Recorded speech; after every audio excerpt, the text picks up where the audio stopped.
Citroen ја представи новата генерација на C5 Aircross. Верен на необичниот дизајн што го видовме кај концептот, тој освен повеќе простори, поголем комфор, нуди и нови технологии.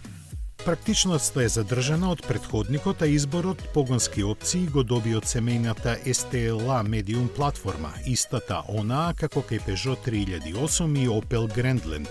Каросеријата, обликувана со поголем акцент на аеродинамиката, го има новото лице на марката, а испакнатите светла назад му даваат доза француска необичност.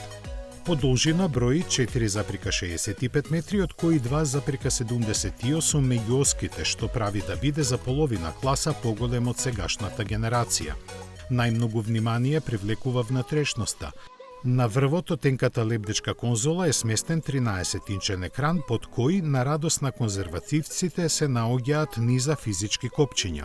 Инструмент таблата е од 10 инчи, а за порелаксирано возење ќе се грижи и head-up дисплејот.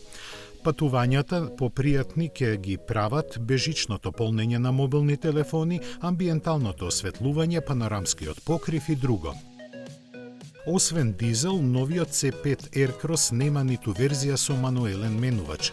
Стартот на понудата е благиот 1,2 литерски трицилиндричен хибрид со 136 коњски сили, чии 12 коњски електромотор е интегриран во 6-степениот менувач со двојна спојка. Плагин изведбата со 195 коњи е со 1,6 литерски агрегат и има електрична автономија од 86 километри. Струјата ќе задвижува две верзии на EC5 Aircross со 210 и 230 коњски сили, кои можат да се пофалат со автономија од 520, односно 680 километри. Продажбата на новиот француски адут треба да започне во втората половина на годинава.